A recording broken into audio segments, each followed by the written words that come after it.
Hey man, what's going on out there, YouTube? It's your boy, Mr. Nelson 89, aka LB, man. Coming at you guys with a new video, man. This is a CD update, man. I know it's been a long time since I've done one of these videos, and I've gotten quite a lot of music past week. Shoot, there's a lot of stuff that I've gotten in the past several months that I haven't even shown you guys, man. So I got to get around to gathering that stuff together and talking about it, man. But I thought I would just go ahead and show you guys what I've gotten recently, you know, just to save a little bit of time while I have the spare time. So here we go, man. So first CD I got right here, this is LP, Cure for Cancer. I think this came out in 2012. Yeah, 2012 on Fat Possum Records. For those of you who may not be familiar with LP, man, he's an MC producer from Brooklyn, New York. You know, he's best known as being a member of Company Flow, a classic underground hip hop group that was signed to Raucous Records. Released a classic album called Fun Crusher Plus. Then after that group dissolved or whatever, he went on to find his own record label called Def Jux. I think, man, so many talented artists were signed to that label, man. Mr. Liv, who else? Camus Teo, Aesop Rock. Yeah, so many, man. I think Dale the Funky Homo Sapien, he released the album on that label at one point. But you know, LP, man, he's one of those rappers, well, MCs, man, where he's so like clever and metaphorical, man, that you really have to like sit down and really like listen to what he's saying, because he's one of those guys where you hear his raps, and then maybe like 5 or 10 minutes later you'll get it, like, oh man, that's what he meant when he said that line. So but this came out like what, 4 years ago. I think it's his most recent solo album, man. But Dead in Hip Hop, man, they did a review on this record, man. And I know Mike Seatown, man, LP is one of his favorite rappers, man. So I went ahead and purchased it. You know, went ahead and checked it out.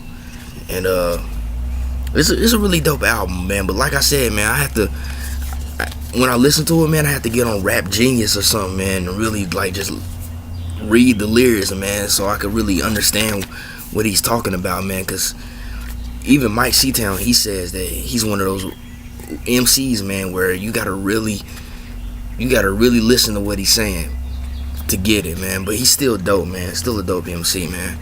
But go ahead and check it out, man. One of the best hip hop albums to come out in recent years. So go ahead and cop it if you come across it, man. LP, Cure for Cancer. Let's see what else I got here. Yeah, Run the Jewels. This is the first album. Came out in 2013, man. Of course, man, we all know Run the Jewels, Killer Mike, and LP as well. This is their hip hop group that they formed. And man, Run the Jewels is awesome, man. One of the best hip hop groups to come out in recent years, man. I mean, really dope music, man. This is the first album, man. When this first came out, it was a digital download on Fool's Gold Records, but I don't think it was that long ago that Mass Appeal reissued a physical copy of this.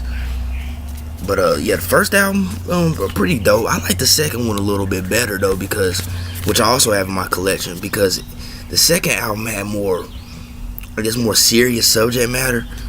This record right here is, I guess you could say, the subject matter is mostly them just ripping it, just rhyming non-stop about anything.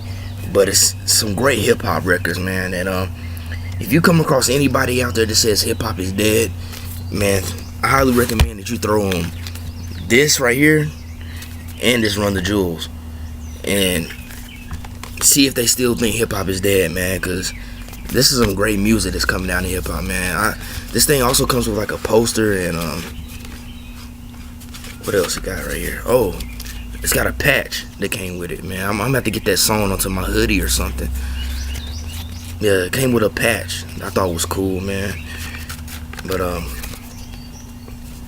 man, it's just a great hip hop album, man. I've been listening to it quite a bit, man. Just awesome, man. So go ahead and check this out, man, if you guys haven't heard it, man. And check out Run the Jewels too as well. Alright, let's see, next CD. Next CD, man, Megadeth, Euthanasia. Originally released in 1994. Of course, this is like the 2004 Capitol Records remixed and remastered issue. So it comes with about 4 bonus tracks, instrumentals, some demos. But yeah, Euthanasia, man, one of Megadeth's most commercially successful albums, and I think not just commercial, but I think it's all around good album. Period. I think a lot of diehard fans really didn't like the album because this, for the most part, this is pretty much a straightforward heavy metal album. Not so much of their thrash roots are in place on this record. It kind of expands on what we heard on Countdown to Extinction. But it's still heavy. It's still great music. I like the album. I think it's a great album, and I've enjoyed listening to it, man. And while I have this Megadeth, man, you know, of course, R.I.P. to Nick Menza, who passed away not too long ago. Maybe like a couple of weeks ago, I believe he passed away. So this is during that classic era with Marty Friedman and Nick Menza was in the band, man. So R.I.P. to Nick Menza. Great music, man. Of course, you know, these reissues come with like liner notes. You know, of course, pictures. Definitely comes with lyrics for you to go along with the songs, man. And there's Dave again. Let's see here. David Ellefson Jr. Marty Friedman, Nick Menza, man, right here. Yeah, a lot of cool pictures and stuff that probably wasn't on the original CD pressing. Wait a minute, let's see here. Oh yeah, this was actually the cover art on the CD on the original version. If you have the original CD, this picture right here was the cover art for the CD. But great heavy metal, man. I know a lot of people didn't like.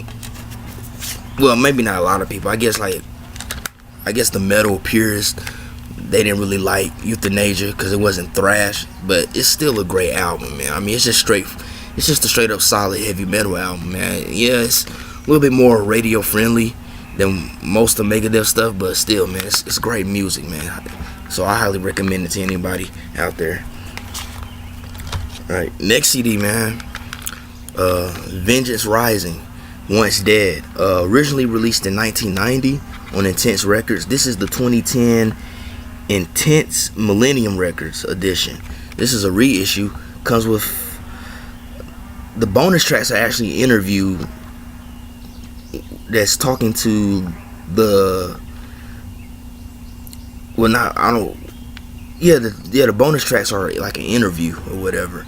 But yeah, Vengence Rising, man, these guys, they were a Christian thrash metal band. I believe they formed in I don't know if it was Los Angeles or Orange County, California. I know they were from California. But the band was fronted by Roger Martinez, this gentleman right here. They released the album in 1988 called Human Sacrifice, which, I mean, it really helped propel the whole Christian thrash metal scene to the forefront. You know, along with bands like Tourniquet and Believer and Sacrament, you know, Vengence Rising, man, they were at the forefront of that, man. Probably out of all those bands, Vengence Rising was probably the most heaviest. I mean, these guys really were heavy. And they even catered to secular metal audiences, man, not just the Christian metal scene. They crossed over. They were one of the first Christian thrash brands to cross over into the secular heavy metal scene. Very heavy album. You know, Roger Martinez, his vocals, they're almost borderline death metal. I mean, for most of the album, his vocals are very like guttural. to the point where it's like death metal. I mean, and when I was looking up this album, a lot of people categorize it as both thrash metal and death metal. So I don't know. I guess you could say Vengence Rising was one of the first thrash bands that really bridged the gap between thrash and death metal, like Sepultura and who else? What's some more bands? Well, Sepultura's the only one that comes to mind right now. I'm sure you guys out there know. Oh, Possessed from the Bay Area thrash scene. But yeah, those are only two other bands that come to mind, as well as Mortification. But yeah, some great music, man. It's got one cover song on here, Space Truckin', which is a Deep Purple cover song. I like the original version, and I like this version too. I kind of like this version better, man, but because it's really heavy. But that's one of my favorite songs off this album, man. Great record, man. This is the original cover that was released in 1990. This is actually this is the actual re-release cover right here. But it gives you the option to show whichever cover you want. I like the original cover better. I don't know why when labels reissue albums they change the cover, especially if the original is good. But who else? Got a foreword right here by Pastor Bob Beeman. He was like very instrumental in the whole Christian metal scene getting started, man, because he started at Sanctuary Ministries, and I mean, you have to look it up to really know the whole story, man. But it's really cool how it got started, man. And lyrics, not too many pictures. Here goes a few pictures right here. Most of it's just the lyrics and the foreword, man. But some great music right here, man. I think anybody, whether you're Christian or not, man, I still think this is something you would enjoy, man. Musicianship is great, and vocals, man. I think anybody would like really enjoy this album, whatever your personal beliefs may be. But definitely an album I've been digging and listening to a lot lately. So go ahead and check these guys out. Vengence Rising, Once Dead. And I think it's also worth saying, man, that a lot of if you're somebody who's wanting to get into the Christian thrash metal or Christian metal scene, I'm just gonna let you know that a lot of those CDs are quite hard to find.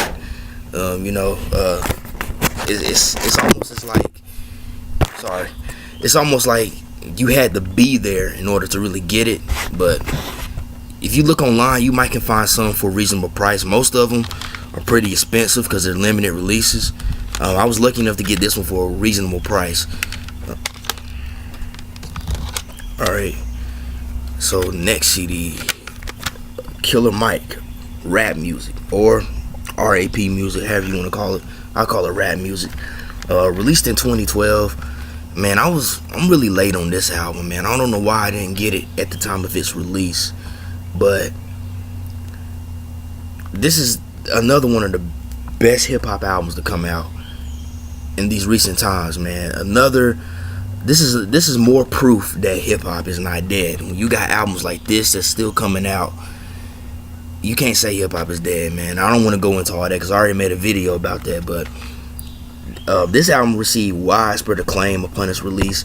This was also the first collaboration between Killer Mike and LP, because LP produced LP produced the whole entire album, man. And man, it's just fantastic hip hop, man. You know what I'm saying? It's just really cool, man. I like everything from the artwork, the CD artwork. I mean, it's just really cool, man.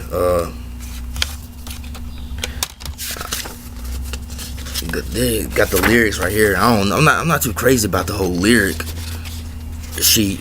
You know what I'm saying? Because it's all kind of meshed together, man. It's really small printing. Not too many pictures, though. You know what I'm saying? For the most part. But it's some great hip-hop music, man. I know I watched a review on that Dead End Hip Hop did on this album, and everybody agreed that this record with Killer Mike's, political subject matter, his aggressiveness and passion, and LP's booming production, man, it reminded them of Ice Cube when he did America's Most Wanted. And I can agree, because Killer Mike, listening to him He does remind me a lot of Ice Cube back in like during America's Most Wanted Death Certificate era when he was like really angry and political, spitting a lot of social commentary and things like that. But if there's somebody that's missing that in hip hop, man, go ahead and pick up this record. It's really good music, man. Really good music, man. And I mean, what more can I say, man? Just go check out the album, man. If you think hip hop is dead, man, go check this out, man. Pick it up. I'm sure your thought process will change. But yeah, Killer Mike, rap music. Go pick it up. Okay, let's see what I got next. Okay.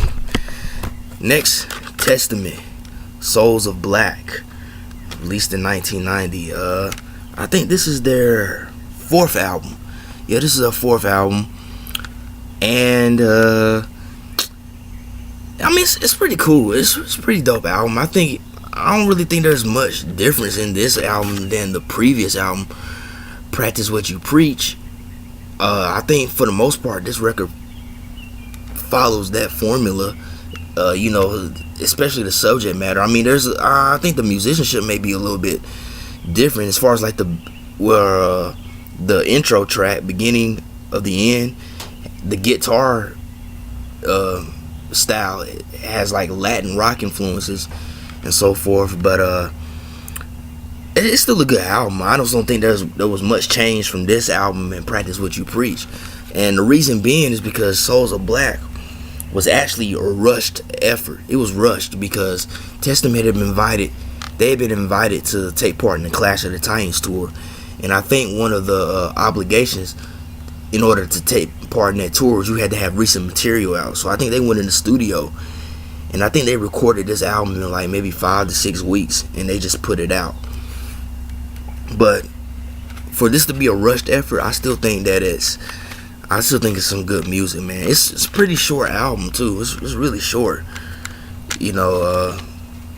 I don't know the exact total running time, but I know it's pretty short. It's like once it ends, that's the only gripe about the album is like once it ends, you want more.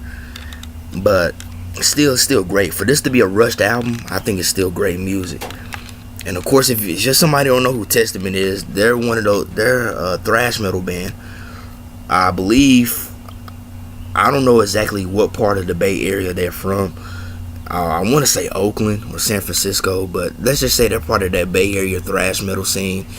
And of course, during the late 80s, early 90s, that second wave of thrash metal, Testament was like at the top. They was like one of the top bands that really was pushing it forward. And Souls of Black, man, it's a good album, man. I don't know, I prefer Practice What You Preach and The New Order a little bit more, but it's some great tracks on this album, and highly recommend it. If you're somebody who wants to check out Testament, you can check out Souls of Black, or start from the beginning, man. The Legacy, which the Legacy, The New Order, and Practice What You Preach, I also have that in my collection as well. But great thrash metal right here, man. Great Bay Area thrash. Okay, see next, yeah, T.I. I'm Serious, man. Released in 2001, man. Dude, Southern classic right here. Southern hip hop classic right here, man. I've had this CD. I've had a burnt copy of this CD for years, man. And I finally decided to buy a real copy. It was cheap too, man. Only $5. But yeah, man, this is T.I.'s first album, and it came out during the whole Southern explosion that was happening in the early 2000s, especially in Atlanta. You had Lil Jon and the East Side Boys. You had Yin Yang Twins, Pastor Troy. Who else, man? So many. Ludacris. Oh yeah, I can't forget about Ludacris, man.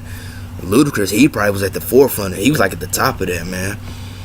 So many artists were coming out of like Atlanta and other areas in the South. That was that whole Southern explosion, man, that was really coming up in the early 2000s, man. T.I. was a part of that. But I'm Serious really didn't get the credit it deserved. This is an underrated album. I feel like that this record should have went platinum. I feel like he should have sold at least 1 million copies of this album, because there's some good music on this record, man. It's a well-rounded album. I mean, he's got the street stuff. You know what I'm saying? And he's got the radio friendly, accessible tracks too, man. But this record, at the time of its release, it just didn't take off like that, man. But down here in the South, man, it was huge, man. I can't think of one person that I didn't hear riding around bumping I'm Serious back during this period, man. I know a lot of my friends had copies of it, you know, burnt copies, but you know, I can't think of anybody who wasn't bumping I'm Serious, man. But you know, this is that early T.I., I guess before he really developed his own signature flow and whatnot. But still, man, T.I. still got bars on this album, man. His southern accent is more, his Atlanta drawl and that southern accent is more prevalent on this record, man. So I'm guessing T.I. might have got some some accent speech lessons or something along the way, man. But it's real Atlanta right here, man. And one of my favorite albums growing up, especially in southern hip hop, man. Really cool, man. And you know, just an all around good album, man. You know, the title track I'm Serious, featuring Beanie Man, a dancehall artist. Who else? What's another song? Dope Boys was released as a single as well, but because I'm Serious didn't really take off like Arista wanted it to, they didn't give him a budget for a music video, so T.I. ended up shooting his own independent music video for that album. I mean, for that song. And you can, oh, sorry, man, got some nosy people driving through the neighborhood. Anyway, T.I., he ended up shooting his own music video out of his own pocket for Dope Boys, and you can view that on YouTube. As far as I know, that video's still up on YouTube, man. And I'm not sure if What's Your Name was actually supposed to have been a single. I think it might have been, or it might have just been like a radio single. But I know it's a classic T.I. track. I know a lot of people that really just love that song, man. And it's a good track. It's a good track, man. You know, Pharrell on the hook. I mean, if it wasn't a single, it should have been a single, man. I'm pretty sure it would have really took off, man. But yeah, this T.I. I'm Serious, man. Slept on Southern classic, man. This album did not get the attention it really deserved at the time of its release. You know, T.I. really didn't start breaking through till he came out with that trap music, which I also have in my collection, man. But still, if you're somebody who wants to hear that early T.I. from the beginnings, man, go ahead and snatch up this I'm Serious, man. And last but not least, man, I got Guns N' Roses, Use Your Illusion 2, released in 1991, man. Funny story about this. I did not mean to get Use Your Illusion 2, man. I actually already have this. I meant to get the first one, and I don't know why I was in such a hurry in the record store, because I was off from work, didn't have any plans. But I snatched up the wrong one, and I think in my mind I had the cover arts confused. I was thinking that Use Your Illusion 2 was like the orange and red looking cover, and I ended up getting this one. So I have two copies of this, but I guess two is better than just one. You know, if I lose one, I can add the other one. But I haven't really sat down and had time to listen to this album that much, so there's not much I can say about it. Because to be honest with you, the only Guns N' Roses album I've really listened to is the first one, Appetite for Destruction, which is the one that most everybody knows. Well, I mean, come on, that's one of the greatest rock albums ever. But the only song I really know from this album is Don't Cry. I've seen the video a couple of times, and you know, Shannon Hoon from Blind Melon, he sung like background vocals on that song. But yeah, I have to sit down and listen to this album more and maybe give you guys more what I think about it. But one thing I do know is that this album was more political than the Use Your Illusion 1. Use Your Illusion 1, I believe, Use Your Illusion 1 had more songs that were written before. Hold up. Damn. Oh. Sorry about that, guys. I had to pause my video. Mail woman brought me a package. Anyway, let me get back to this, man. Yeah, like I said, man, I haven't really sat down and listened to this album that much, man, because, like I said, Appetite for Destruction, that's really the only Guns N' Roses I'm really familiar with, man, because you hear about it all the time, man. So I'm just recently checking out their other albums, man. But I do know that, like I said, like I was saying, I do know that this record right here was the more it was the more political, as far as like subject matter and stuff like that, man. This album was more political, and because I think that first Guns N' Roses, the Use Your Illusion 1, it was more I think a lot of those songs were written before. Man, guys, I'm sorry for the pauses, man. Sorry, keep getting interrupted. But anyway, like I was saying, let me go ahead and get this thing done. This album right here was more political than Use Your Illusion 1. I think a lot of the songs on Use Your Illusion 1 were written during the Appetite for Destruction period. So a lot of those songs are dealing with like drug addiction and things of that nature. If you're familiar with Appetite for Destruction, you know what I'm talking about. This one has more politically toned subject matter. Like they talk about war and things of that nature on here on this album, man. But I gotta really sit down and listen to this record more and more, cause like I keep saying, man, Appetite for Destruction, that's really the only Guns N' Roses album I'm familiar with. But you know, I'm just trying to check out their other albums as well. You know what I'm saying? Appetite for Destruction, you know, that's the one you hear about so much, because it's one of the greatest hard rock albums that were released, man. And you know, they really you know, because glam metal was really at the forefront at that time, and Guns N' Roses, they helped bring back that hard rock of the 70s. You know, like that Aerosmith and all those guys were doing back then. They helped bring that back into the music spectrum. But that's all I have for right now, man. And hope you guys enjoyed this video. And like I said, excuse the pauses and things of that nature, man. Sorry about that. I just kept getting interrupted all of a sudden, man. But I hope you guys dig what I've shown you guys, and I hope I've put some of you guys onto some great music. And as always, hope everyone out there has a blessed day, and love, peace, and music. Peace out.